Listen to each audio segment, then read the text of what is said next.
The slap echoed across Luminara like a gunshot sharp enough to silence the Chopin nocturne bleeding from hidden speakers and freeze every fork halfway to 80 mouths. Serafina Ravenna's cheek burned white-hot, the sting radiating down her jaw and into her throat, where something between a scream and a laugh tried to claw its way out. She didn't let it.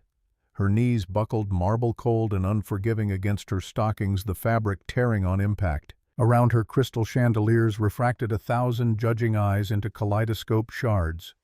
Phones rose like periscopes from the wreckage of a 30-course tasting menu, recording her humiliation in 4K, ready to immortalize the moment a nobody waitress got what she deserved. Giuseppe's face loomed above his jowls, quivering with the kind of rage that comes from men who've spent their lives swallowing insults from people richer than they'll ever be. His hand was still raised, trembling, as if the act of striking her had somehow wounded him too. But it hadn't. The fury in his eyes was pure theater performance art for the real audience. The man in the charcoal suit at table 9 who hadn't moved, hadn't blinked, hadn't acknowledged the chaos erupting 6 feet from his Barolo. Table 9. The mausoleum. 18 months of Tuesdays, 8 o'clock sharp, the same ritual. Dante Volante would arrive flanked by 2 men whose necks were thicker than their skulls, men who wore violence the way other people wore cologne. He'd sit in the curved leather booth that offered a panoramic view of the dining room while keeping his back to bulletproof glass. He'd order without speaking, a slight tilt of his head toward the wine list, a gesture toward the chef's specials board, and Serafina would serve him in silence, refilling his glass before it emptied, replacing his breadbasket before he reached for the last piece, anticipating his needs with the precision of a cardiothoracic surgeon. She'd studied him the way theologians study God, obsessively, fearfully, with the desperate hope that understanding might equal salvation. She knew he drank only Barolo from Piedmont's Langhay Hills vintages, from odd-numbered years when the Nebbiolo grapes soaked up just enough rain to soften their tannins. She knew he never ate seafood because his mother had nearly died from shellfish poisoning when he was 12. She knew he wore platinum cufflinks shaped like ravens, the left one engraved with coordinates that corresponded to a cemetery in Palermo. She knew the scar running from his left cheekbone to his collarbone had come from a garrote wire, not a knife, because the tissue puckered in a way that suggested ligature marks rather than blade trajectory. She knew these things because her life depended on knowing them, because Cassian had 9 weeks left, maybe less, and the waiting list for bone marrow donors stretched into years she didn't have, because their grandmother's apartment had been sold to pay for the first round of treatments that hadn't worked, because the clinical trial in Boston had rejected Cassian's application due to an administrative error no one would fix, because Serafina had exhausted every legal avenue, every charity, every crowdfunding platform, and still came up $68,000 short of the transplant that might save her brother's life.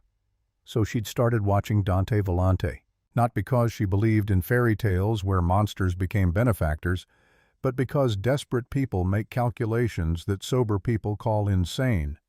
Now, on her knees in front of him, those calculations felt less like strategy and more like suicide. Giuseppe's voice cut through the silence, shrill and theatrical. "On your feet, you clumsy bitch, apologize to Mr. Thorne, Donovan Thorne." The man at table 11 whose elbow had knocked his own wine glass into Dante Volante's jacket, who'd pivoted with the practiced ease of a career politician and blamed the nearest scapegoat. Thorne was 50-something, silver-haired, with the kind of tan that came from weekends in the Hamptons and the kind of smile that came from knowing he'd never face consequences. He sat now with his hands folded, enjoying the show, probably already crafting the anecdote he'd tell at his next fundraiser about the clumsy help at that Italian place. Serafina's hands pressed flat against the marble. The floor smelled like lemon oil and old money. Her reflection stared back from the polished stone, distorted, unrecognizable. For a moment she considered staying down, apologizing, crying, playing the part they'd written for her.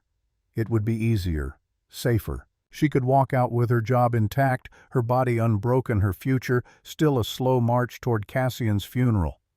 But then she saw it, Dante Volante's hand resting on the table, fingers drumming a pattern against the linen. Not random, deliberate. 3 short taps, 2 long, 3 short. SOS in Morse code. He was bored. The realization hit her like a second slap. This spectacle meant nothing to him. Giuseppe's rage, Thorne's smugness, her humiliation, all of it was just background noise to a man who'd orchestrated executions over espresso. He wasn't watching her grovel. He was waiting to see if she'd do something interesting. Serafina stood. The room inhaled. Giuseppe's face cycled through confusion, outrage, and something that might have been fear. Thorne's smile faltered. And Dante Volante, for the first time in 18 months, looked directly at her. Her grandmother's voice echoed in her skull, thick with the Corleone dialect that had died with her generation. Ku nesti nesti. Ku resta pierdiri. Who leaves escapes. Who stays loses everything. It was the kind of proverb Sicilians whispered at funerals and christenings, a reminder that survival often meant cowardice, and courage often meant death. Serafina looked at Thorne. Not at his face, but through it, the way her grandmother had taught her to stare down men who thought women were furniture. She let the words slide out in Sicilian, soft and sharp as a blade between ribs. Ku nesti nesti. Ku resta pierdiri. The temperature in Luminara dropped 10 degrees. Somewhere near the kitchen, a water glass shattered. Giuseppe made a choking sound like a man who'd just realized he'd bet his pension on a losing horse. Thorne blinked, uncomprehending, looking around for translation, for context, for someone to explain why this waitress was speaking in tongues. But Dante Volante understood. His fingers stopped drumming. His eyes, gray as winter fog over the Atlantic, locked onto Serafina with the intensity of a predator recognizing another predator in its territory. He rose from his seat in one fluid motion, unfolding his 6'2" frame with the kind of grace that came from years of Krav Maga training and muscle memory drilled into bone. He closed the distance between them in 4 steps. The crowd parted like the Red Sea, phones still raised, but forgotten, held by hands that had gone numb with anticipation. Up close, he smelled like cedar and gunpowder, like something ancient and combustible. The scar on his face caught the light, a pale river cutting through tanned skin. His voice, when it came, was barely above a whisper, but it carried the weight of a pronouncement. Repeat that. Serafina's pulse hammered in her throat. Every instinct screamed at her to run, to apologize, to laugh it off as a joke. But Cassian was dying, and desperation had burned away her survival instincts and replaced them with something colder. It's an old saying. Dante's head tilted bird-like. Corleone dialect. Dead 60 years. Only 3 people left alive know it. He paused. Who taught you? My grandmother. Before she passed. Something flickered across his face, too fast to name. Recognition. Grief. Calculation. His hand moved, and for a second Serafina thought he was reaching for a weapon. Thought this was the end. Thought her gamble had failed and she'd die on the same marble where she'd served appetizers to oligarchs and senators. But he just extended his hand, palm up, waiting. Your name? Serafina Ravenna. The room held its breath. Dante's fingers closed around air, then dropped. He turned to Giuseppe, who'd gone the color of raw dough. She's done here. Final check. Tonight. Giuseppe stammered. Of course, Mr. Volante, immediately. My office. Midnight. Refuse and you're not just fired. You're erased. He didn't wait for an answer. He walked back to table 9, retrieved his coat, left 4 crisp $100 bills on the table without looking at the check, and disappeared through Luminara's bronze doors with his guards trailing like shadows. The silence that followed felt apocalyptic. Then everyone started talking at once, a tsunami of speculation and scandal. Serafina stood frozen, her grandmother's words still burning on her tongue, her future collapsing and expanding simultaneously into something she couldn't name. Giuseppe grabbed her arm, hissing, "Get your things. You've got 2 hours to show up or spend the rest of your short life looking over your shoulder." He stormed off. Thorne had already slipped out a side exit, probably calling his lawyer. The other diners returned to their meals with the determined focus of people pretending they hadn't just witnessed a public execution. Serafina walked to the staff room on legs that didn't feel like her own. She changed out of her uniform, hands shaking so badly she had to try 3 times to button her jeans. Her phone buzzed. A text from Cassian's nurse, platelet count dropping. Doctor wants to discuss hospice options. She stared at the words until they stopped making sense. Then she opened her banking app. $680. 17,000 hours of work at $8.50 an hour, plus tips, and she had enough to cover 2 weeks of Cassian's pain medication. Her reflection in the locker room mirror looked like a stranger. Bruise already blooming on her cheek, eyes, 2 bright mouths set in a line that belonged on someone harder, older, already dead inside. Her grandmother had looked like that near the end after the cancer had eaten through her lungs, but before it took her mind.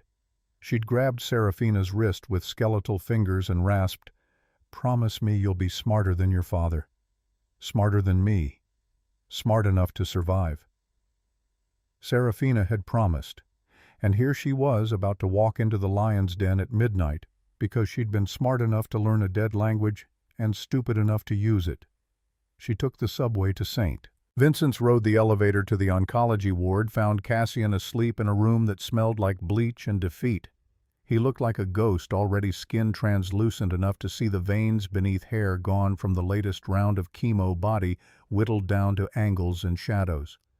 21 years old, and he weighed 98 pounds. Serafina sat in the chair by his bed and held his hand, careful not to disturb the IV lines. She stayed until 11:15, memorizing the sound of his breathing, the way his fingers twitched in sleep, the faint freckles on his collarbone that were the only part of him that still looked alive. Then she kissed his forehead and left before he could wake and ask why she was crying. The cab to Volante Tower cost $32 she couldn't afford. The building rose 70 stories above Midtown Manhattan, all black glass and sharp edges, the kind of architecture that looked like it could kill you if you got too close. The lobby was empty except for a security guard who checked her ID against a list, nodded once, and gestured toward a private elevator at the back. The elevator had no buttons. It rose silently, swiftly, her ears popping as it climbed past floors reserved for hedge funds and law firms and private equity vultures. It stopped at the 40th floor. The doors opened onto a penthouse that looked like a museum, and a fortress had a baby. Floor-to-ceiling windows overlooked the city, a carpet of light stretching to the horizons. The furniture was all leather and steel, expensive but sparse, chosen for function rather than comfort. Bookshelves lined one wall filled with volumes in Italian, Russian, Mandarin. A painting dominated another wall, a Caravaggio reproduction, Judith beheading Holofernes, all shadow and violence and female rage. Dante Volante sat at a glass desk in front of the windows backlit by the city, so his face was half in shadow. He didn't look up when she entered. He was staring at something on his desk, something small and black and gleaming. Serafina's eyes adjusted. A chess set, hand-carved onyx pieces, white queen already toppled. "Sit." She sat in the chair across from him. The leather was cold through her jeans. Dante finally looked up, and the weight of his attention felt like gravity doubling. "Your grandmother, Isabella Ravenna, worked for my family 40 years ago, housekeeper at the estate in Connecticut. She taught me that phrase when I was 8 years old after my father's men shot a traitor in our kitchen and made me watch while they cleaned the blood off the tiles." Serafina's throat went dry. "She never mentioned working for your kind. Because I was a child, not a monster yet." He leaned back, fingers steepled. "She was kind to me, brought me biscotti when my mother was too drunk to cook, taught me Sicilian to honor my grandfather. Let me hide in the linen closet when my father had business associates over and I didn't want to learn how to shake hands with men who smelled like fear." He paused, reading her face. "Why are you here?" "Serafina, after 18 months watching me." Her breath caught. He knew. Of course he knew. Probably knew the first week let her play her game because it amused him, or because he was curious, or because he was a cat and she was a mouse and the game was never in doubt. "My brother Cassian needs $58,000 for a bone marrow transplant. He has 9 weeks, maybe less." Dante's expression didn't change. "And you thought stalking me would inspire charity. I thought knowing you would give me an advantage if I ever got desperate enough to ask." "You're not asking. You're demanding. In my restaurant, in Sicilian, in front of witnesses." His lips curved, not quite a smile. "That takes balls or stupidity. Which is it? Does it matter I need money? You have it. I'm willing to work for it. Doing what? Serving risotto, you make $8.50 an hour. At that rate you'll earn $58,000 in approximately 6,900 hours. That's 2.7 years. Cassian doesn't have 2.7 years. Then give me a job that pays better."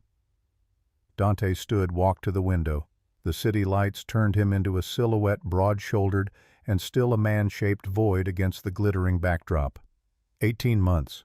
You counted my wine refills, memorized my schedule, learned my tells. That kind of dedication to surveillance suggests either law enforcement training or sociopathy.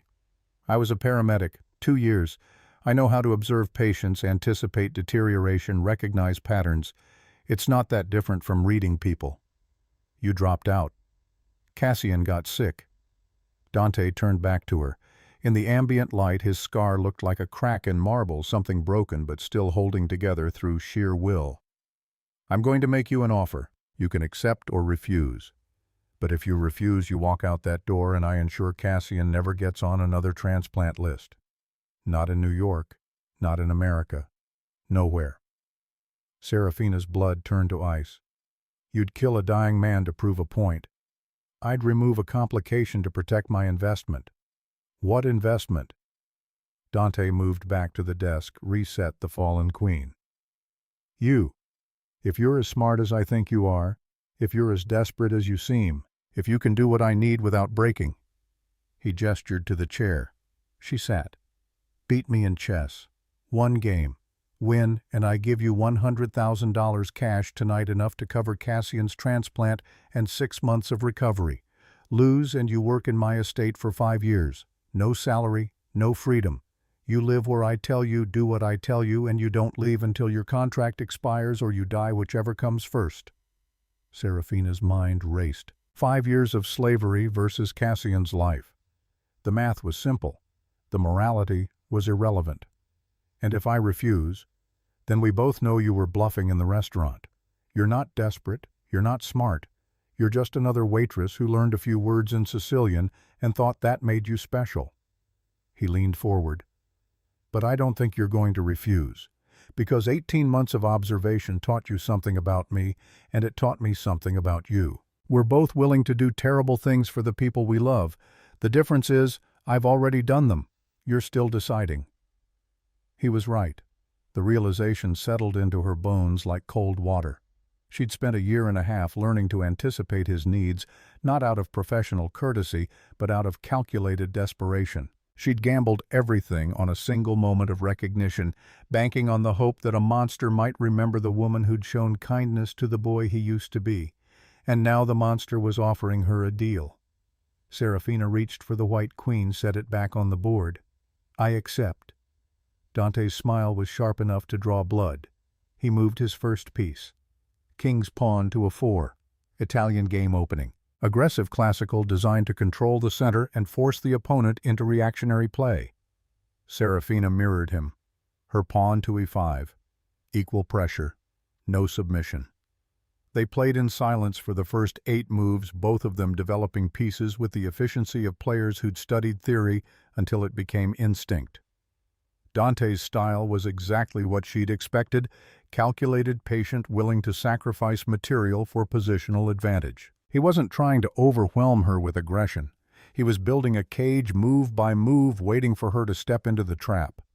But Serafina had spent 18 months watching him play 73 different opponents at Table 9.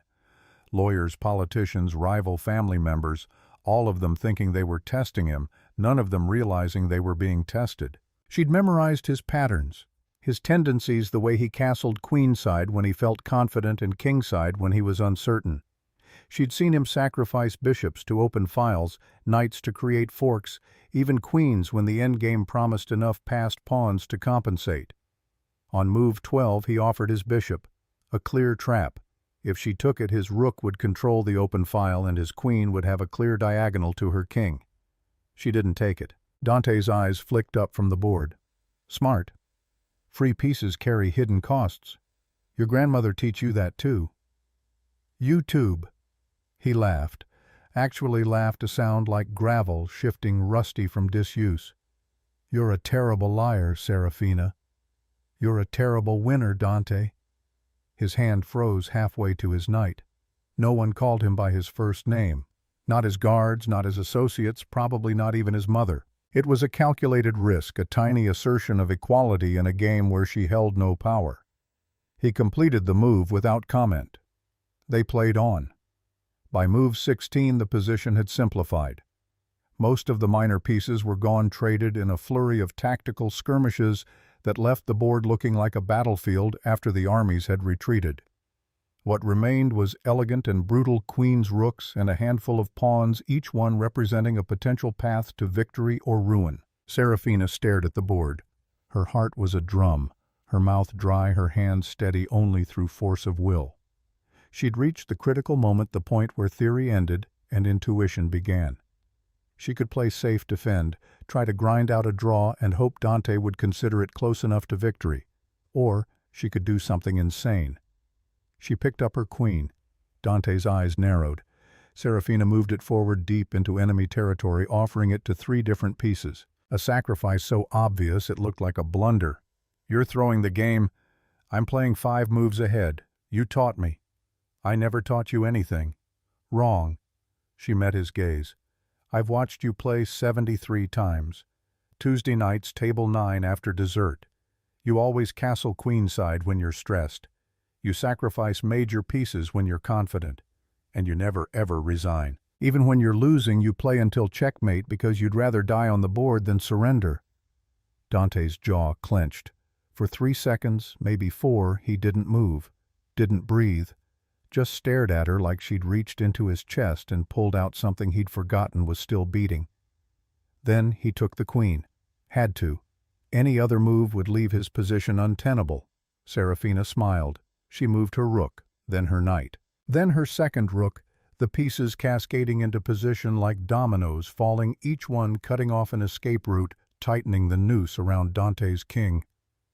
Move 23. Checkmate. Dante stared at the board, at the elegant trap she'd built around his arrogance, at the ruins of his carefully constructed defense. His king stood alone, surrounded with nowhere to run and no pieces left to intervene.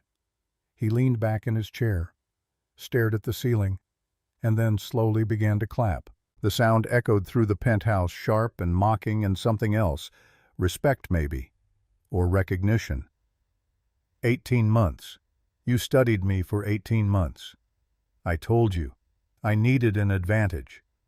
And you thought beating me in chess would give you one. I thought beating you would prove I'm not just desperate. I'm capable. Dante stood, walked to a wall safe hidden behind the Caravaggio. He entered a code, pulled out a black envelope, and tossed it onto the desk. It landed with a heavy thud. 100,000. Unmarked bills. Enough to save Cassian, and then some. Serafina reached for it. Her fingers brushed the paper, thick and expensive and real. "But I have a problem." Her hand froze. Dante circled the desk, leaned against it, arms crossed. "Cassian's bone marrow match. You know who it is." The registry said the donor wanted to remain anonymous. "The donor is Donovan Thorne, the man who got you slapped tonight." The room tilted. Serafina gripped the edge of the desk to keep from falling. "Thorne doesn't know he's a match, and even if he did, he'd never donate. Not to some waitress's dying brother, not without leverage." "What kind of leverage?" "The kind that starts wars." Dante's expression hardened. "Thorne is consolidating power, buying up Port Authority contracts, laundering money through construction unions, building an alliance with the Bellamy family. If I force him to donate to Cassian, I'm declaring that I own him, that his body, his blood, his biology are mine to command. The other families will see that as an act of aggression, and they'll respond in kind." Serafina's mind spun. "So what are you saying?" "I'm saying you live at my estate for 90 days, under my protection. In exchange, I'll get Cassian his transplant, I'll handle Thorne, I'll manage the politics, and you'll be safe behind walls thick enough to stop a tank and guards trained enough to stop everything else." "Why would you do that?" Dante's eyes were unreadable. Because anyone who studies an enemy for 18 months is either an assassin or an asset. I need to know which. And if I say no, then take the money, save your brother, and spend the rest of your life wondering when Thorne's people will find you. Because they will. He saw you tonight. Saw you embarrass him. Saw you speak in a language his simple mind can't comprehend. Saw Dante Volante take an interest in you. You think he'll just forget that you're a loose end, Serafina, and men like Thorne don't leave loose ends untied. He was right. The truth of it settled into her stomach like lead. She'd played her hand, won the pot, and in doing so painted a target on her back so bright it could be seen from orbit. 90 days. 3 months. You stay at Thornhill Estate. You don't leave without my permission. You don't contact anyone without my approval. You live by my rules under my roof, and in return, Cassian gets his transplant, and you both get to survive. Serafina looked at the envelope, at the money that could save her brother, at the man offering her a deal that felt less like salvation and more like damnation with better benefits. She picked up the Black Queen from the chessboard, turned it over in her fingers. Her grandmother's voice whispered in her skull the same proverb she'd spoken in Luminera, the same warning she'd ignored. Ku neski neski, ku resta per diri. Serafina set the queen down. I accept. Thornhill Estate materialized through morning fog like something out of a Gothic novel, all stone turrets and iron gates and security cameras hidden in ornamental hedges. The SUV rolled up a gravel drive that crunched beneath reinforced tires past gardens maintained with military precision and fountains that cost more than most people's houses. Serafina pressed her forehead against the tinted window, watching guards patrol the perimeter with German shepherds trained to smell cordite and fear. 80 acres of Connecticut woodland surrounded the main compound, a buffer zone between Dante's world and the one she'd left behind. The vehicle stopped at the circular entrance. A woman waited on the steps, 70 years old, if she was a day dressed in black silk that whispered money older than the Constitution. Her hair was silver, pinned in a style that belonged to another era, and her eyes were the same winter gray as Dante's. She didn't smile, didn't frown, just watched Serafina emerge from the SUV with the clinical detachment of a pathologist examining a corpse. Dante stepped out behind her, jacket unbuttoned, moving with the unhurried confidence of a man on his own territory. He gestured toward the woman without looking at her. My mother, Lucretia Volante. Lucretia descended the steps slowly, each footfall deliberate. She stopped 3 feet away, close enough to inventory every detail of Serafina's face, far enough to maintain the aristocratic distance that money bought and breeding refined. You're sleeping in Elena's room. The statement landed like a stone in still water ripples, spreading outward into implications Serafina couldn't parse. Dante's expression didn't change, but something in his stillness suggested this wasn't a decision he'd signed off on. Mother. The East Wing suite, the one with the balcony overlooking the rose garden, the one we haven't touched in 6 years. Lucretia's gaze never left Serafina. Who are you that my son allows this? Serafina's throat tightened. The question carried weight beyond its words, implications beyond its grammar. She thought about lying, spinning some story about being Dante's employee or consultant or whatever fiction rich people told themselves to justify human trafficking. But Lucretia's eyes held the same intensity as Dante's, the same ability to see through performance and pretense. Lies wouldn't stick. Only truth had enough weight to matter. Someone who needs his protection and earned his interest. Lucretia's head tilted bird-like. By doing what? Beating him at chess. Silence. Then Lucretia laughed, a sound like wind chimes made of razor blades. She turned to Dante, switching to Italian so rapid and fluent, Serafina caught maybe 1 word in 5. Dante responded in the same language, his voice low and measured, and whatever he said made Lucretia's expression shift from amusement to something harder to name. She turned back to Serafina, reverted to English. You'll cook for me. Tonight. Caponata. If it tastes like Elena's, you stay. If it doesn't, you leave in a body bag. The threat hung in the autumn air, casual as a weather forecast. Dante didn't intervene, didn't soften it, didn't offer any reassurance that his mother was joking. because she wasn't. Serafina met Lucretia's gaze. What recipe? If you have to ask, you've already failed. Lucretia swept back into the house, the door closing behind her with the finality of a crypt ceiling. Serafina stood on the gravel drive, her single suitcase at her feet, wondering if she'd traded one death sentence for another. Dante picked up her bag. She's testing you. I gathered that. Elena was her daughter-in-law, dead 6 years from poison that Lucretia watched her consume at a family dinner. She couldn't stop it because she didn't know until Elena started convulsing between the antipasti and the secondi. His voice was flat, factual, the tone of someone reciting an autopsy report, but his knuckles were white on the suitcase handle. If your caponata tastes like Elena's, Lucretia will think you're channeling her ghost or honoring her memory. Either interpretation buys you safety. He started toward the house. If it doesn't, she'll think you're just another civilian who wandered into our world without the skills to survive it. Serafina followed him through doors that could have stopped a battering ram into a foyer where the marble floor reflected a chandelier worth more than Cashin's entire medical bill. The house smelled like furniture polish and old secrets, the kind of place where walls absorbed conversations and held them like hostages. They climbed a staircase wide enough to drive a car up past portraits of dead volantes who stared with the same calculating eyes their descendants had inherited. Dante led her down a hallway lined with doors that probably opened onto rooms Serafina would never see, stopping at the last one on the left. He opened it without ceremony. The suite beyond looked frozen in time. A four-poster bed with silk curtains, an armoire carved from mahogany, a vanity cluttered with perfume bottles and jewelry boxes, and framed photographs of a woman who looked like Lucretia 30 years younger, smiling in a way that suggested she'd forgotten what came next. Elena. Dante set the suitcase down. She was 26 when we married, 28 when she died. Lucretia hasn't let anyone touch this room since. Kept it exactly as Elena left it, down to the book on the nightstand and the robe on the chair. Serafina walked to the window. The view overlooked gardens that probably required a full-time staff to maintain roses blooming in defiance of October's creeping frost. Beyond the gardens, the woods stretched dark and deep, a natural barrier that was probably also littered with motion sensors and tripwires. Why did your mother give me this room? Because she wants to know if you're worthy of what Elena had, or if you're just another vulture picking at our family's bones.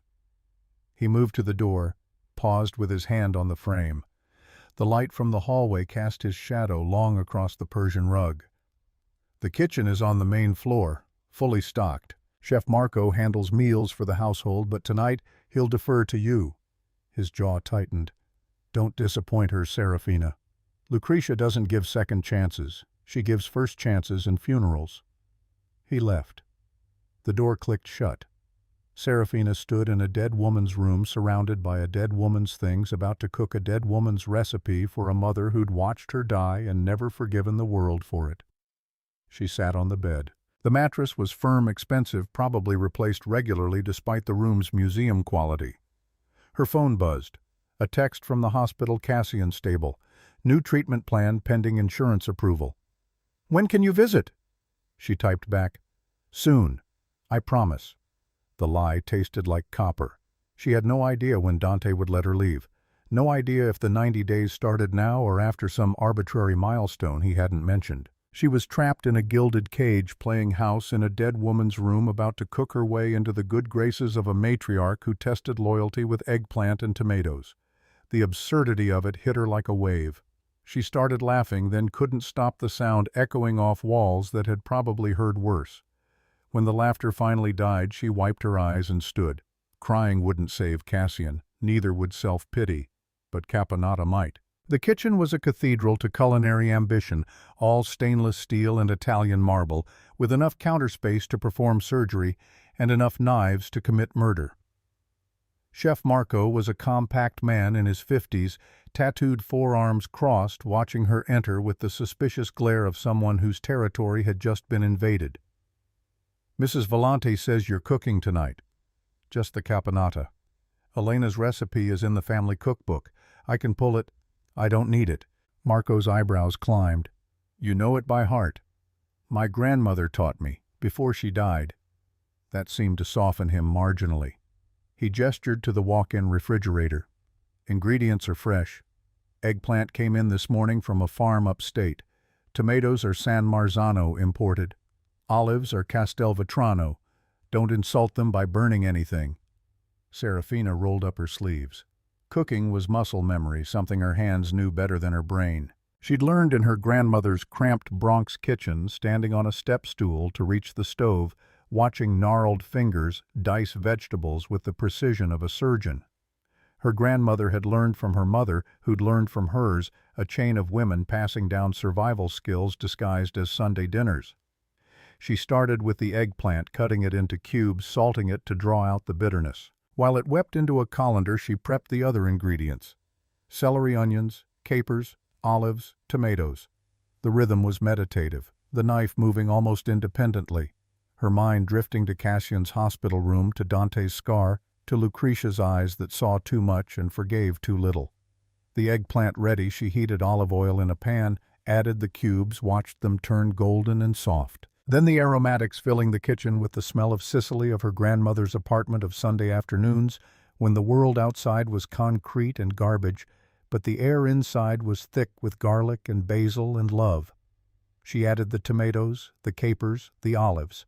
A splash of red wine vinegar for acidity, a spoonful of sugar for balance. The dish needed to be sweet and sour, simultaneously needed to taste like contradiction refined into harmony. Marco watched from across the kitchen, arms still crossed, expression unreadable. When she added the final ingredient, pine nuts toasted until fragrant, he nodded once. "Maybe you won't die tonight." High praise. Around here, survival is the best compliment you'll get. She plated the caponata, garnished it with fresh basil, carried it to the dining room where Lucretia waited at a table that could seat 20 but currently seated 1. Candles flickered in silver holders. A glass of red wine sat at Lucretia's right hand untouched. Serafina set the plate down, stepped back, waited. Lucretia picked up her fork, took a small bite, chewed slowly, deliberately, her expression giving away nothing. She swallowed, set the fork down, reached for her wine.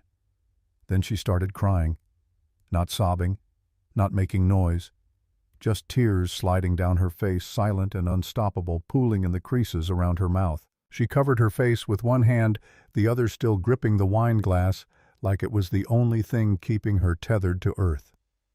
Serafina froze. Part of her wanted to apologize, to flee, to do anything but stand there watching this woman collapse under the weight of memory. But she'd learned from her grandmother that some grief demanded witnesses, that some pain needed to be seen to be survived. Lucretia lowered her hand. Her eyes were red, but her voice was steady. "Isabetta taught you?" It wasn't a question. Serafina nodded anyway. She taught Elena too, before Elena married Dante, before she became part of this family. Lucretia took another bite, tears still falling. "This is her recipe. Exactly. Down to the pine nuts toasted in butter instead of oil. My grandmother said it made them sweeter." Elena said the same thing. Lucretia's smile was broken glass. "You can stay." She stood, left the dining room without another word, leaving half the caponata uneaten and her wine untouched. Serafina stood alone in the candlelight, unsure if she'd just passed a test or triggered a haunting. The next 2 weeks blurred into a strange routine. Mornings she'd wake in Elena's room, dress in clothes that had appeared in the armoire overnight, designer labels her exact size, chosen by someone who understood both fashion and function. She'd eat breakfast in the kitchen with Marco, who'd warmed to her after the caponata incident and now treated her like a promising apprentice. Afternoon she'd walk the estate grounds, always accompanied by a guard whose name she didn't know and who never spoke. Dante was absent, gone to the city on business that nobody explained, and Serafina knew better than to ask about. Lucretia appeared at unpredictable intervals, sometimes joining Serafina for tea in the sunroom, sometimes passing her in hallways without acknowledgement. The older woman's moods were weather systems Serafina learned to navigate by instinct. On the 15th day, Dante returned. Serafina was on the balcony reading a thriller she'd found in the library when she heard the SUVs pull up. She looked down to see Dante emerge, jacket off, shirt sleeves rolled up, talking into a phone in rapid Italian. He looked exhausted, shadows under his eyes deep enough to hide in. He glanced up. Their eyes met. He ended the call. 20 minutes later, someone knocked on her door. She opened it to find Dante standing in the hallway, hands in his pockets, studying her with the same intensity he'd shown across the chessboard. "Walk with me." It wasn't a request.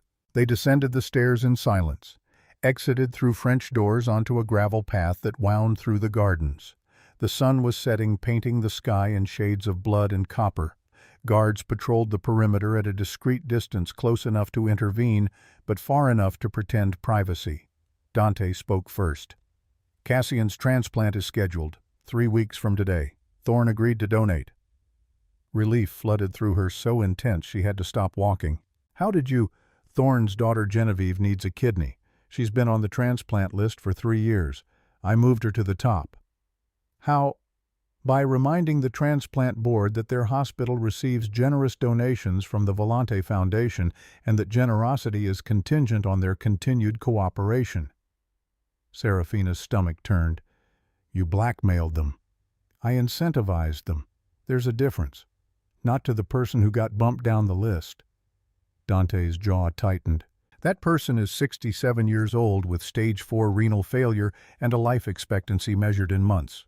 Genevieve is 22 with her whole future ahead of her. The math is cruel, but it's not complicated. And Thorne? What did you tell him? That if he donated to Cassian, I'd save his daughter. If he refused, I'd make sure Genevieve never saw the inside of an operating room." Dante resumed walking. "He made the right choice." They reached a stone bench overlooking a pond where koi circled beneath lily pads. Dante sat. After a moment, Serafina joined him, leaving 2 feet of space between them that felt like 2 miles. "You think I'm a monster?" She considered lying, decided against it. "I think you're someone who does monstrous things for reasons that make sense to you." "And that absolves me." "No, but it makes you human." Dante laughed, bitter and sharp. "Human. Right. That's what Elena used to say. That underneath the violence and the threats and the carefully constructed terror, I was just a man trying to protect what I loved." He picked up a stone, tossed it into the pond. "She was wrong. Or maybe she was right. And I killed that part of myself when I killed the men who poisoned her." Serafina turned to look at him. "You know who did it?" "Not yet. But I'm close." His hands clenched. 6 years of hunting. 6 years of eliminating suspects, turning over rocks, buying information from people who'd sell their mothers for the right price. And every lead ends in a dead body or a dead end. What if you never find them? Then I've wasted 6 years and learned nothing except that revenge is expensive and grief is permanent. They sat in silence. The koi continued their endless circling. Somewhere in the woods a bird called out, lonely and searching. Serafina's phone buzzed. She pulled it out, saw a text from an unknown number. Package delivered. Coordinates attached. She frowned. Dante glanced over. "Problem. I don't know, wrong number maybe." But something about the message felt wrong. The phrasing was too formal, too specific. She opened the coordinates. They corresponded to an address in Brooklyn, a warehouse district near the ports. Dante's expression darkened. He took her phone, studied the message, then dialed a number. "Marcus, I need eyes on Pier 17 Warehouse District, now." He listened, face going granite. "How many?" Another pause. "Don't engage. I'm on my way." He ended the call, handed back her phone. "We need to go. Now." "What's happening?" "Someone sent you those coordinates because they knew you'd show them to me. It's bait." "For what?" "For me to walk into an ambush." He stood, already moving toward the house. "Or for me to leave you here unprotected while I investigate." Serafina caught up. "So, which are you doing?" "Neither. You're coming with me." "That's insane." "No, what's insane is assuming you're safe here. Whoever sent that message knows you're at Thornhill, knows you have access to me, knows exactly which buttons to push." He stopped, grabbed her shoulders. "The only place you're safe is where I can see you. So you're coming." 15 minutes later, they were in an armored SUV racing down the interstate toward Brooklyn. Two more vehicles flanked them, filled with guards whose guns were no longer concealed. Dante sat beside her phone, pressed to his ear, issuing orders in Italian and English and occasionally Russian. Serafina's heart hammered against her ribs. She'd wanted to escape Thornhill's gilded cage, but not like this. Not racing toward danger she didn't understand, driven by a man whose idea of protection involved bringing her directly into the line of fire. The warehouse district appeared through the windshield like something out of a dystopian film. Abandoned buildings, rusted cranes, shipping containers stacked like metal building blocks. The SUVs stopped 2 blocks away from the coordinates. Dante's team deployed, fanning out with the efficiency of soldiers clearing hostile territory. Dante turned to her. "You stay in the vehicle. Doors locked, windows up. If shooting starts, you get down and you stay down until I come back. And if you don't come back, then the driver has instructions to take you to a safe house in Pennsylvania and keep you there until the war is over." Before she could respond, he was gone, moving toward the warehouse with 4 guards in tactical formation. Serafina watched through tinted windows, hands clenched in her lap, every muscle screaming at her to run or fight or do anything except sit here like cargo waiting to be claimed. The warehouse loomed ahead, dark and silent. No lights, no movement, no obvious threats, which meant the threat was anything but obvious. Dante's team reached the entrance. One guard picked the lock, another tossed in a flashbang, the explosion lighting up the interior in a strobe of white. They breached, weapons raised, and Serafina lost sight of them as they disappeared into shadow. 30 seconds passed. 45. A minute. Then the shooting started. Not a few shots, not a brief exchange. A full-scale firefight, the sound echoing off metal and concrete, turning the warehouse into an echo chamber of violence. Serafina's driver reached for his weapon, eyes on the rearview mirror body tense. "Stay down, ma'am." She didn't. She couldn't, because through the warehouse's broken windows she could see muzzle flashes, could hear shouting, could feel the wrongness of this entire situation crawling up her spine like spiders. The driver's window exploded. He slumped forward, blood spraying across the dashboard. Serafina screamed, scrambled backward, hit the opposite door. It opened. Someone grabbed her, yanked her out onto pavement that smelled like motor oil and rain. A man. 40-something, scar across his throat, eyes dead as a shark's. He pressed a gun to her temple. "Walk." She walked. Away from the SUV, away from the warehouse, toward a black sedan idling with its lights off. Her mind spun, trying to process, trying to survive. This was the trap. Not the warehouse, not the coordinates. Her. She was the bait that had worked. They reached the sedan. The man shoved her toward the back door. Before he could open it, something whistled through the air. A knife buried itself in his shoulder. He screamed, dropped the gun. Serafina dove for it, fingers closing around metal, just as someone else appeared out of the shadows. Lucretia. Dressed in black tactical gear that would have looked absurd on anyone else but on her, looked like a uniform she'd worn for decades. She had a gun in each hand, moving with the fluid precision of someone who'd killed before and would kill again without hesitation. She shot the man with the scarred throat. Center mass. He dropped. "Get in the car, Serafina." It wasn't a suggestion. Serafina climbed into the sedan's driver's seat, keys already in the ignition. Lucretia slid into the passenger side, guns still raised, scanning the darkness. "Drive." Serafina drove. Away from the warehouse, away from the gunfire, away from Dante and his team, and the trap that had sprung on all of them simultaneously. Her hands shook on the wheel, but her foot was steady on the gas. "Where are we going?" "Somewhere they won't look. Somewhere even Dante doesn't know about." "Why are you helping me?" Lucretia reloaded one of her guns without looking away from the window. "Because whoever orchestrated this knew exactly how to draw Dante out and isolate you. That kind of intelligence requires inside information." She turned to Serafina, eyes cold. "Someone in our organization is selling us out. Until we know who, you're not safe at Thornhill. You're not safe anywhere Dante's people can find you. You think it's one of the guards. I think it's someone close enough to know our schedules, our patterns, our vulnerabilities." Lucretia's expression was stone. "Someone who's been watching us the same way you watched Dante. Patiently. Methodically. waiting for the perfect moment to strike.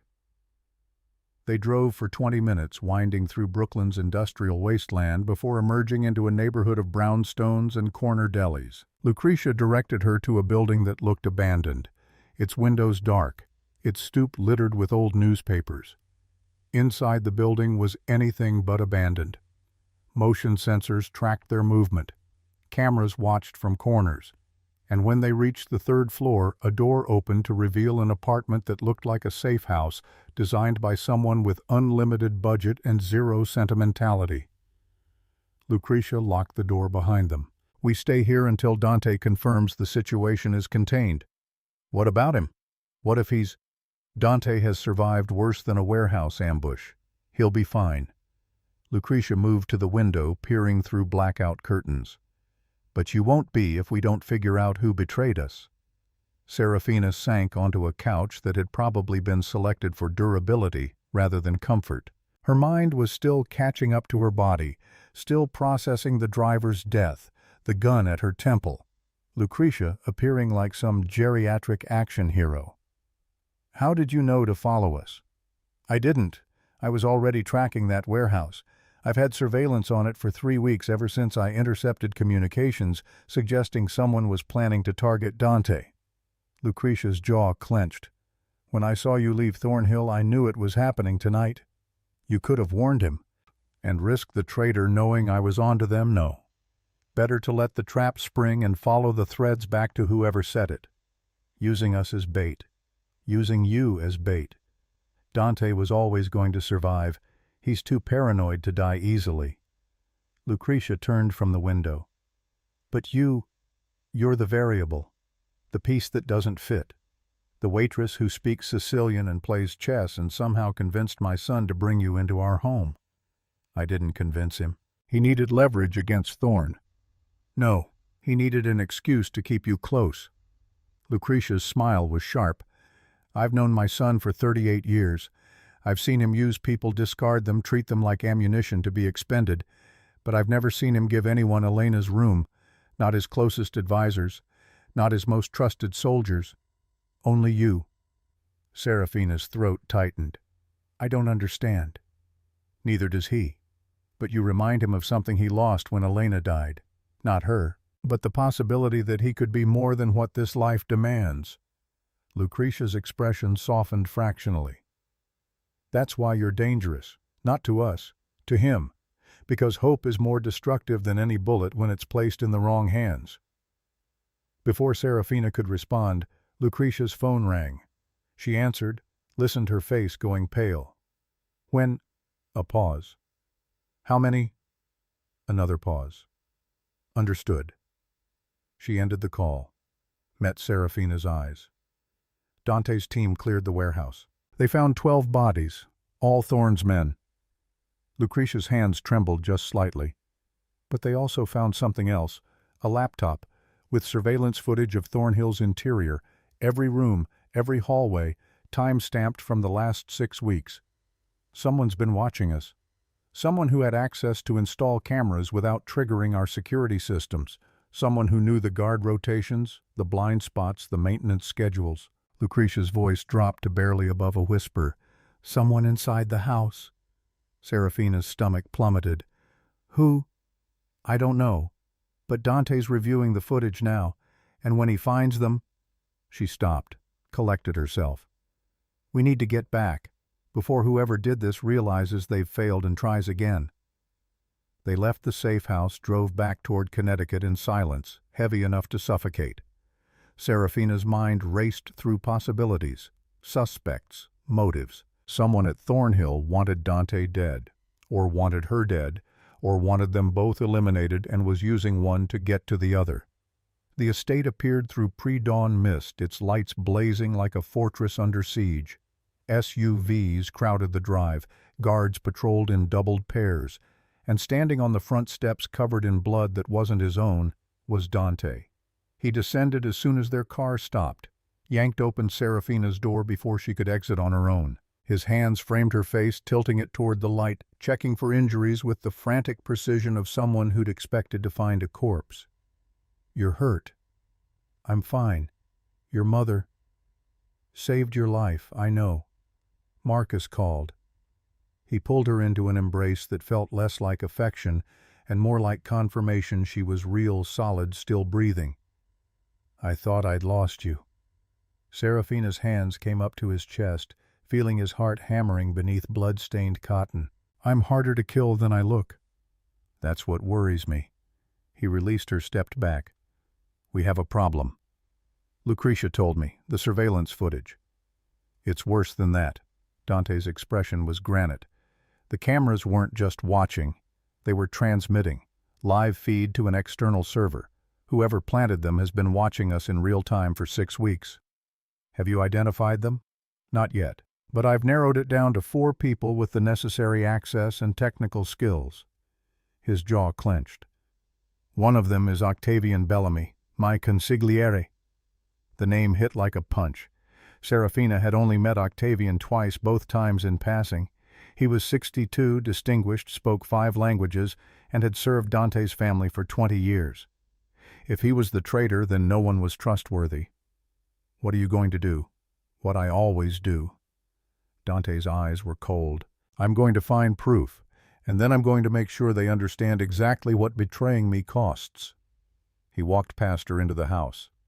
Lucretia followed, leaving Serafina standing in the driveway as dawn broke over Thornhill, painting everything in shades of gold and red. She looked up at Elena's window at the room where she'd slept for 2 weeks and wondered if the cameras had watched her there too. Watched her dream. Watched her cry, watched her call the hospital every night to check on Cassian. The thought made her skin crawl. But beneath the violation, beneath the fear, something else stirred. Anger. Cold and sharp and focused. Because whoever had done this hadn't just threatened Dante. They'd threatened her. Used her as bait. Tried to kill her in a warehouse parking lot while Dante fought shadows. She'd come to Thornhill to save Cassian, but somewhere in the last 2 weeks, surrounded by a dead woman's things and a family's secrets, she'd started to build something else. Not safety, not comfort, but the dangerous calculus of belonging, and now someone was trying to take that away. Serafina walked into the house, climbed the stairs to Elena's room, and began searching. If there were cameras, she'd find them. If there was evidence, she'd uncover it. Because she'd spent 18 months learning to observe, to notice, to see patterns in chaos. And right now, chaos was about to learn what happened when the waitress stopped serving and started hunting. Serafina found the first camera at 3 in the morning, hidden inside the smoke detector above Elena's bed. The lens was smaller than a grain of rice, transmitting to a relay box concealed in the ventilation shaft. She'd located it using a thermal scanner borrowed from Thornhill's security office, watching for the telltale heat signature of active electronics. The discovery sent ice through her veins. Someone had watched her sleep, watched her cry into pillows that smelled like lavender and grief, watched her stand naked by the window, wondering if Cassian would survive long enough to see her again. She photographed the camera with her phone, left it in place. Disturbing it might alert whoever was monitoring the feed. Better to let them think they were still invisible. The second camera was in the bathroom, camouflaged inside the vanity mirror's ornate frame. The third hid in a bookshelf, disguised as a decorative binding on a volume of Dante's Inferno. By dawn, she'd cataloged 7 cameras in Elena's suite alone, each one positioned for maximum coverage with minimal detection risk. Serafina descended to the kitchen where Marco was already prepping breakfast, his hands moving through familiar routines with the muscle memory of decades. He looked up when she entered, took in her appearance, unwashed hair, yesterday's clothes, eyes red from hunting surveillance equipment instead of sleeping. You look like death. I feel worse. She poured coffee from the industrial-sized pot, added sugar, until it was almost syrup. Marco, how long have you worked here? 23 years. Started as a line cook when Dante's father still ran things. You knew Elena. His hands stilled on the cutting board. Everyone knew Elena. Hard not to when she was the only light in this house. Did she have enemies? She was married to Dante Volante. That made her everyone's enemy by association. Marco resumed chopping onions with vicious precision. But if you're asking who wanted her dead specifically, that's a shorter list, and Dante's been working through it systematically for 6 years. What if he missed someone? Then that person is either a ghost or a genius. Marco looked at her directly. Why the questions? Serafina hesitated. Trust was currency in Dante's world, and she was still figuring out exchange rates. But Marco had served, Elena had mourned her, had watched Dante hollow himself out, searching for her killer. If anyone deserved honesty, it was him. I found surveillance equipment in my room, professional grade, installed recently. Marco's knife clattered onto the counter. How recently? Within the last 6 weeks, maybe less. That's when you arrived. He wiped his hands on his apron, face pale. Someone's been watching you since day one. Or watching Dante through me. Either way, you're compromised. Marco moved to the kitchen's service entrance, locked it. Does Dante know? Not yet. I wanted to map the full scope before reporting. That's brave or stupid. Haven't decided which. Marco pulled out his phone. I'm calling Lucretia. She needs to know there's been a breach. Before he could dial, the kitchen door burst open. Octavian Bellamy entered, flanked by 2 guards Serafina didn't recognize. The consigliere looked exactly as he had the 2 previous times she'd encountered him, distinguished in a gray suit, silver hair combed back, expression set in the mild friendliness of someone accustomed to being obeyed without question. But his eyes were different, sharper, calculating, fixed on Serafina with the intensity of a predator who'd just realized the prey was armed. Miss Ravenna, we need to talk. Marco stepped between them. She's under Dante's protection. You don't get to summon her. I'm not summoning. I'm requesting. Octavian's smile didn't reach his eyes. It's regarding Cassian's transplant. There's been a complication with the donor matching. Serafina's heart seized. What kind of complication? The kind best discussed privately. My office. 5 minutes. Octavian turned without waiting for confirmation, his guards falling into formation behind him. Marco grabbed Serafina's wrist. Don't go. It's a trap. He mentioned Cassian. I don't have a choice. You always have a choice, and this one gets you killed. But Serafina was already moving, following Octavian through hallways that suddenly felt like a maze designed to disorient and capture. They climbed stairs to the 3rd floor, passed through a heavy oak door into an office that smelled like leather and old cigars. Floor-to-ceiling windows overlooked the estate's western woods where morning fog clung to tree branches like funeral shrouds. Octavian settled behind his desk. The guards positioned themselves at the door, blocking the only exit. Close it. One guard obeyed. The lock clicked with the finality of a casket sealing. Octavian opened a laptop, rotated it so Serafina could see the screen. Security footage played in grainy black and white. Her standing in Elena's room at 3 a.m., removing the smoke detector, photographing its contents. The timestamp read 40 minutes ago. You found the cameras. Serafina's throat constricted. You've been watching. For 6 weeks. Every moment you've spent at Thornhill. Every conversation. Every midnight call to check on your dying brother. Octavian closed the laptop. You're quite thorough for a waitress. Almost like you've had training in counter-surveillance. I was a paramedic. We're trained to notice details.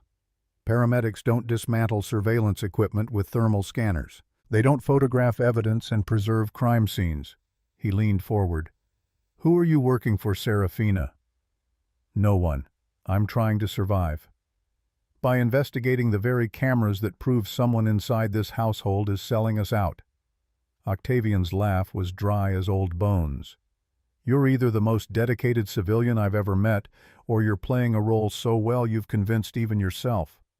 One of the guards shifted position, hand moving toward his weapon. Serafina's pulse hammered. She'd walked into exactly what Marco had warned against, let fear for Cassian override survival instinct. Rookie mistake. Potentially fatal. Dante will notice if I disappear. Dante is currently interrogating the other 3 suspects. He won't think to look for you until dinner, and by then you'll have told me everything I need to know about who sent you here and what they're after. I beat him at chess. That's it. That's the whole story. No one beats Dante at chess unless he lets them, which means he saw value in losing to you. Octavian circled the desk. What I can't figure out is why. You're not beautiful enough to cloud his judgment, not connected enough to offer political leverage, not skilled enough to serve as an asset in any meaningful capacity. He stopped behind her chair close enough that she could smell his cologne, something expensive and cloying that made her stomach turn. So what are you? Serafina Ravenna. What's the angle? Before she could answer, her phone buzzed. A text from an unknown number visible on the screen she'd left face up on her lap. Cassian's surgery moved up. Tonight. 7 p.m. St. Vincent's. Be there or lose him. Octavian saw it. His expression shifted from curiosity to something colder. Interesting timing. Almost like someone's creating urgency to force you into making a mistake. Or the hospital actually moved the surgery. Call them. Verify. It was a test. Serafina knew it even as she dialed St. Vincent's oncology ward, even as the nurse on duty confirmed that, yes, Cassian's surgery had been rescheduled due to donor availability.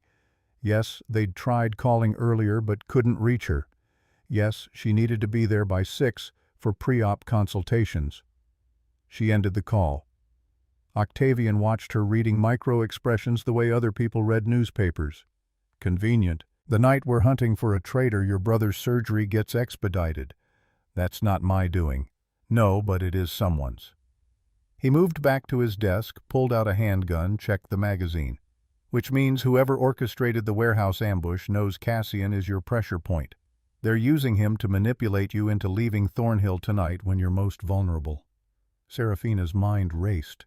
The text, the surgery, the timing. All of it designed to pull her away from protection into the open where she could be grabbed or killed or turned into leverage against Dante. But Cassian was dying. If the surgery was real, if the donor was ready, she couldn't afford to miss it. Let me go to the hospital, under guard, with your people watching. So they can watch you get kidnapped? No. Octavian holstered his weapon. You stay here, under house arrest. We'll send someone to verify Cassian's surgery is legitimate. And if it is, if he goes under anesthesia without me there, then he'll wake up without you there too, assuming he wakes up at all. Octavian's expression was stone. Your brother's survival is tragic but irrelevant to Thornhill's security. You are a liability, Miss Ravenna. Until we confirm otherwise, you're confined to your quarters. The guards moved forward. Serafina stood back toward the window. Her grandmother's voice echoed in her skull. The same proverb she'd spoken to Thorn, the same warning she'd ignored, Chu nesci nesci. Chu resta perdere. Who leaves escapes. Who stays loses everything. She'd stayed. At Luminara. At Thornhill. In Elena's room surrounded by ghosts and surveillance equipment. And now she was losing everything anyway. Dante won't allow this. Dante isn't here. Dante isn't. And when he returns, I'll explain that you attempted to flee during active investigation, proving you're either compromised or complicit. Octavian nodded to the guards. Take her to her room. Lock the door. No phone. No communication. She stays isolated until I clear her. The guards grabbed her arms. Serafina didn't fight. Fighting would accomplish nothing except getting her hurt or sedated. She let them escort her back through the maze of hallways back to Elena's suite, where 7 cameras watched her every breath. They locked the door from outside, heavy bolts sliding into place condemning her to beautiful imprisonment. Serafina stood in the center of the room surrounded by a dead woman's things, watched by a traitor's eyes. Her phone was gone, confiscated. The windows were reinforced glass that wouldn't shatter without serious tools. The door was solid oak backed by steel. She was trapped. But she'd been trapped before, in her grandmother's apartment after her father left and the rent came due. In nursing school when money ran out and dropping out felt like drowning. In Luminara's kitchen when Giuseppe screamed about broken plates and threatened deportation he couldn't enforce. Serafina had learned that traps were just problems requiring creative solutions. She went to the bookshelf, pulled down the volume of Dante's Inferno containing the 3rd camera, opened it carefully, revealing the hollowed interior where electronics nested. The camera was wired to a battery pack and transmitter, all of it compact enough to hide inside a book. She'd seen similar setups during her paramedic training when they'd covered emergency communication systems and field expedient medical alerts. The principle was the same: wireless transmission to a receiver that could be anywhere within a quarter-mile radius, which meant the person monitoring these cameras was either on the estate or close enough to pick up the signal. Serafina dismantled the camera, careful not to disconnect the power. She needed it, active, needed whoever was watching to think nothing had changed. But she could redirect it, reorient the lens, make it see what she wanted it to see instead of what it was designed to capture. She positioned the book on the windowsill, angled so the camera pointed outward toward the woods. Then she draped a scarf over the lens, creating a veil that would blur the image without completely obscuring it. To anyone monitoring it, would look like the camera had been bumped or shifted accidentally, but it bought her a blind spot, a corner of the room where she could work without being observed. Serafina moved to the vanity, the one place in the suite where Elena's presence felt most tangible. Jewelry boxes lined the surface, each one containing pieces that probably cost more than Cassian's transplant. She opened them methodically, searching for anything useful. In the third box, beneath pearl earrings and a sapphire bracelet, she found a folded piece of paper. Old, yellowed, covered in handwriting that matched the diary entries she'd seen in the library. Elena's handwriting. Serafina unfolded the note.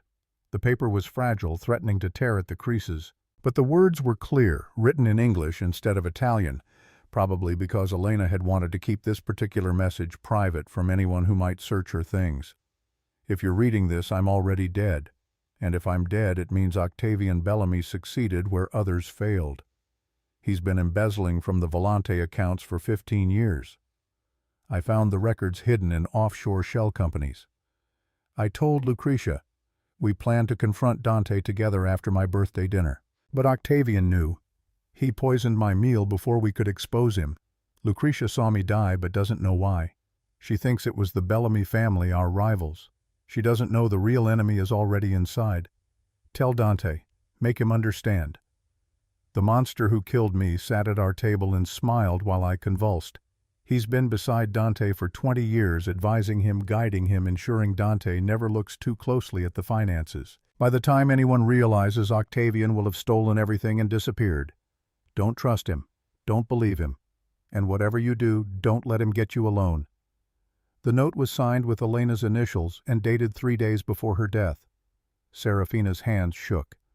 Elena had known, had tried to warn someone, anyone, had hidden this note in a jewelry box inside a room she knew Dante would preserve exactly as she left it, banking on the hope that someday someone would search and find and understand.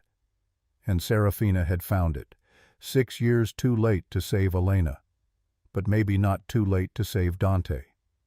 She photographed the note with the hidden camera she'd repositioned, hoping whoever was monitoring would miss it in the blur. Then she folded it carefully, tucked it into her bra where it couldn't be taken without a fight. The door handle rattled, someone testing the lock. Serafina moved away from the vanity, positioned herself on the bed, affecting the posture of someone defeated and waiting. The bolt slid back. The door opened. But it wasn't the guards. It was Lucretia. She entered carrying a tray with tea and sandwiches, moving with the casual authority of someone who owned every inch of this estate and everyone in it. She set the tray on the bedside table, locked the door behind her. "Octavian has you under house arrest." "I noticed. He believes you're either compromised or complicit in the surveillance breach." "What do you believe?" Lucretia poured tea, added honey. "I believe you're a girl who speaks Sicilian and cooks like my dead daughter-in-law and somehow convinced my son to care about another human being for the first time in 6 years, which makes you either a miracle or a threat. Can't I be both?" "Not in this house." Lucretia handed her a cup. "Drink. It's not poisoned. If I wanted you dead, you'd already be dead." Serafina drank. The tea was Earl Grey, strong enough to strip paint, exactly how her grandmother used to make it. "Cassian's surgery is tonight. They moved it up." "I know. I verified it myself. The donor is ready. The surgical team is prepped. If you're not there by 6, they'll postpone indefinitely." Lucretia's expression was granite, which is exactly what someone wants. They're using your brother to force you into the open. Then let me go with protection. Your people, Dante's people, an army if necessary. And if the army is compromised, if the traitor who installed those cameras is among the guards assigned to protect you. Lucretia shook her head. No, we keep you here until we've identified the leak. Cassian could die. Yes, and I'm sorry for that, truly. Lucretia's voice softened fractionally. But sacrificing you to save him accomplishes nothing except giving our enemies exactly what they want. Serafina's chest tightened. She thought about Cassian in his hospital bed, skeletal and weak, waiting for a surgery that might never happen because she was trapped in a dead woman's room playing chess with devils. She thought about her grandmother who'd fled Sicily to build a life in America, only to die broke and bitter in a Bronx apartment that smelled like mildew. She thought about Elena poisoned at her own birthday dinner by a man she'd trusted dying without justice. She pulled the note from her bra, handed it to Lucretia. I found this, in Elena's vanity. She knew Octavian was embezzling. She was going to expose him the night she died. Lucretia read the note. Her face went white, then red, then ashen. She read it again, hands trembling, tears sliding down her cheeks without sound or ceremony. She told me she'd found something. Asked me to be at the dinner. I thought, Lucretia's voice cracked, I thought she was going to announce a pregnancy. She'd been sick in the mornings. I assumed the sickness was probably early poisoning, testing dosages to find the lethal amount without being obvious. Lucretia crushed the note in her fist. Octavian has been with this family for 20 years. He held Dante when he was born, taught him to shoot, advised him through the transition when his father died. We trusted him. Elena trusted him too. It got her killed. And now he's isolated you, locked you away. Told my son you're under investigation. Lucretia's eyes went cold. He's positioning you as the traitor so no one looks at him, and when you inevitably try to escape to reach Cassian, he'll have you killed and blame it on whoever hired you. Except no one hired me. I know, but proving that requires evidence Octavian has 6 years to bury. Lucretia stood paced to the window. We need to draw him out, make him reveal himself. How? By giving him what he wants. You vulnerable and desperate trying to reach your brother. Lucretia turned smile sharp as a blade. We let you escape. The plan was insane, which meant it might actually work. Lucretia would create a distraction, a fire in the West Wing controlled but convincing enough to draw guards and trigger evacuation protocols. During the chaos, Serafina would slip out through the service entrance, the one used by kitchen staff and maintenance crews, the one least likely to be watched because it required crossing through multiple locked checkpoints. Lucretia would provide keys, a car, cash, and a tracker sewn into Serafina's jacket lining, invisible to casual inspection, but broadcasting her location to Lucretia's private security team. If Octavian is monitoring you, he'll follow. Try to intercept before you reach the hospital. And then we catch him in the act, record everything, bring it to Dante with Elena's note. Lucretia's expression was steel. Octavian has spent 6 years covering his tracks. Tonight, we make him run, and running men leave trails. At 5:45, smoke alarms shrieked through Thornhill like mechanical banshees. Serafina heard shouting footsteps thundering past her door, the organized chaos of guards executing emergency procedures. She waited 30 seconds counting heartbeats, then tested the door. Unlocked. Lucretia had kept her promise. She slipped into the hallway, moving with the swift efficiency of someone who'd memorized floor plans and guard rotations. The house was bedlam. Guests being evacuated from the West Wing, staff running with fire extinguishers. Dante's voice somewhere in the distance barking orders in Italian. Serafina reached the service stairs, descended 3 floors without encountering anyone. The kitchen was empty. Marco gone to help coordinate the evacuation. She grabbed the keys Lucretia had hidden beneath a cutting board, exited through the delivery entrance into cold November air that smelled like smoke and pine. A sedan waited where Lucretia had promised, engine-running doors unlocked. Serafina got in, drove through the service gate that opened automatically, emerged onto the main road that wound through Connecticut countryside toward the interstate. She made it 5 miles before the tail appeared. Black SUV, tinted windows, driving 2 car lengths back. Not close enough to be obvious, but close enough to follow if she ran. Serafina's phone buzzed. Lucretia's number. I see them. 2 occupants, driver and passenger. Can't identify at this distance. Should I try to lose them? No. Lead them to the hospital. My team is already in position. We'll intercept when they make their move. Lucretia's voice was calm, clinical. And Serafina, if this goes wrong, if they get to you before we can intervene, fight. Elena didn't. She trusted Octavian until the poison was already in her bloodstream. Don't make her mistake. The line went dead. Serafina drove. The SUV followed. Miles passed beneath tires that hummed against asphalt, carrying her closer to St. Vincent's, closer to Cassian, closer to whatever trap was closing around her like teeth. She reached the hospital at 6:20, parked in the visitor lot.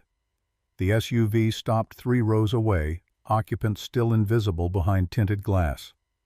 Serafina got out, walked toward the hospital entrance with every nerve screaming danger, every instinct demanding flight. The automatic doors slid open. She entered the lobby, took the elevator to the 4th-floor oncology ward where Cassian was being prepped. He looked impossibly small in the hospital bed, IV lines snaking into veins that were collapsing from overuse. But his eyes were open, aware, and when he saw her, his smile was the most beautiful thing she'd ever witnessed. You came. I promised, didn't I? She took his hand, careful not to disturb the monitors. How are you feeling? Like I'm about to get a new lease on life, or die trying. His laugh was weak. The doctors say Thorne's marrow is a perfect match. 98% compatibility. Best odds I've had in 2 years. You're going to survive this. Yeah, and then I'm going to get strong enough to ask why you look like you haven't slept in a week and why there are men in the parking lot watching you through binoculars. Serafina's blood froze. What men? Black SUV. 3 rows from your car. They've been there since you arrived. Cassian's grip tightened. Sarah, what's happening? What did you do? Before she could answer, her phone buzzed. Text from Lucretia. Octavian just arrived. East entrance. He's alone. Moving toward oncology. Serafina stood. I need to go. What number? Surgery is in 20 minutes.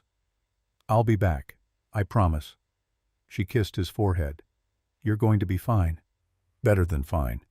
You're going to live. She ran. Out of the room, down the hallway, following signs toward the east entrance. Nurses called after her, but she ignored them, focused only on reaching Octavian before he reached Cassian, before he used her brother as leverage or bait or a bargaining chip in whatever endgame he'd orchestrated. She found him near the elevator suit, immaculate expression, calm. He saw her and smiled. Serafina, I hoped you'd be reasonable. Stay away from my brother. I'm not here for Cassian. I'm here for you. He gestured toward a service hallway. We need to talk. Privately. Anything you say, you can say here. No, I really can't. His hand moved inside his jacket, not drawing a weapon, just showing he had one. Walk with me, or I make a call and Cassian's donor suddenly develops complications that prevent surgery. Serafina's mind raced. Lucretia's team was outside watching the SUV, waiting for Octavian to make a move. But if he'd come alone, if he'd sent decoys in the SUV while approaching from another direction, they wouldn't be in position to help. She was alone, again. What do you want? To offer you a choice. Come with me quietly, tell me who you're working for, and Cassian gets his surgery.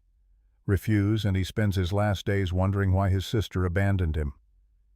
You're using a dying man to coerce me into confessing to crimes I didn't commit. I'm using leverage.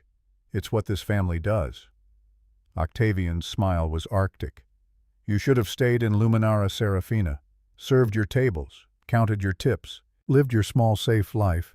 But you got ambitious, thought you could play in our world without paying the price. I beat Dante at chess. That's my only crime. No.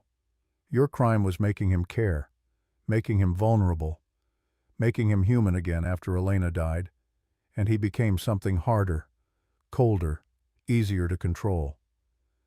Octavian's expression darkened. He was perfect when he was broken, followed my advice without question, never looked too closely at the finances. Never wondered why the accounts never quite balanced, and then you showed up and reminded him what it felt like to protect something fragile. You killed Elena because she found your embezzlement. I killed Elena because she was going to take everything I'd built. 20 years of skimming, investing, preparing for retirement. She would have destroyed that in a single conversation. He stepped closer. Just like you're going to destroy it now if I don't eliminate the problem. Lucretia knows. I found Elena's note. She knows everything. Octavian's composure cracked. You're lying. The note was in Elena's vanity. She wrote it 3 days before you poisoned her. She documented everything. The shell companies, the offshore accounts, the pattern of theft. Serafina pulled out her phone, showed him the photo she'd taken. Lucretia has the original, and by now so does Dante. For 3 seconds, Octavian didn't move, didn't breathe, just stared at the phone like it was a gun pointed at his head. Then he lunged. Serafina dodged muscle memory from self-defense classes her grandmother had insisted on. Octavian's hand grazed her jacket fingers, closing on air. She ran sprinting back toward the oncology ward where there were witnesses, cameras, people who would see what happened and couldn't be silenced. But Octavian was faster. He caught her at the elevator bank, slammed her against the wall hard enough to crack her skull against concrete. Stars exploded across her vision. His hand closed around her throat. You should have taken the deal. Serafina's hand found his wrist nails digging into flesh. Her grandmother's voice echoed through the ringing in her ears. When trapped, go for the eyes. Men protect everything except what they use to see. She drove her thumb into Octavian's left eye socket. He screamed, staggered back. Serafina collapsed, gasping, vision swimming. She tried to stand, but her legs wouldn't cooperate. Octavian recovered, pulled his gun, aimed at her head. The elevator doors opened. Dante stepped out. He took in the scene instantly. Serafina on the floor. Octavian with a gun, the bruises already blooming on her throat. His expression didn't change, didn't need to. The air itself seemed to drop 10 degrees. Octavian, the consigliere turned gun swinging toward Dante. She's compromised, working for rival families. I was extracting her before she could... Elena left a note. Lucretia showed me 20 minutes ago. Dante's voice was cold enough to freeze nitrogen. You've been embezzling for 15 years. You poisoned my wife. And tonight you tried to kill the woman under my protection. Dante, listen. You sat at our table, smiled at Elena while she died, advised me to let it go, told me revenge would consume me, kept me looking everywhere except at you. Dante stepped closer. How much did you steal? 40 million. Maybe more. I stopped counting. Octavian's laugh was unhinged. You were so easy to manipulate, so desperate for guidance after your father died. I could have taken double and you'd never have noticed. You're right. I was blind. Dante's hand moved to his waistband. But I'm seeing clearly now. You can't kill me, not here. Too many witnesses. I don't have to. Dante pulled out his phone, dialed. Marcus. Octavian just confessed to Elena's murder, in front of cameras, in a hospital where NYPD has jurisdiction. He paused. No, don't engage. Let them arrest him. Let him spend the rest of his life in a cell where everyone knows he's a rat and a killer. Death is mercy. Prison is justice. Sirens wailed in the distance, growing closer. Octavian looked at Dante, at Serafina, at the phone recording everything. His face cycled through rage and fear and resignation. Then he turned the gun on himself. Dante moved, faster than thought, faster than reflex. He knocked the weapon away, sent it clattering across polished hospital floor. Octavian collapsed, sobbing, broken. You don't get the easy way out. You live. You testify. You give us every name, every account, every secret you've kept. Dante's voice was granite. And then you rot. Police flooded the hallway, guns drawn, shouting orders. Octavian was cuffed, dragged away, still crying. Dante helped Serafina to her feet, checking her throat with gentle fingers, eyes dark with fury barely contained. Did he hurt you? I'm fine. Cassian is in surgery. They took him 15 minutes ago. Donor marrow is clean, viable, perfect match. Dante's jaw clenched. Lucretia's with him. She won't leave until he's out of recovery. How did you know to come? Lucretia called. Said Octavian was moving on you. I broke every traffic law between Thornhill and here. He pulled her into an embrace that felt less like comfort and more like confirmation. She was real alive, still breathing. I thought I'd lost you. Again. I'm harder to kill than your consigliere expected. That's what worries me. He released her, stepped back. This is my world, Serafina. People like Octavian. Betrayals like tonight. Violence that doesn't stop just because you want it to. If you stay, I know what I'm choosing. Do you? Because there's no going back. You've seen too much. Know too much. You're either in or you're a liability that has to be managed. Serafina met his eyes.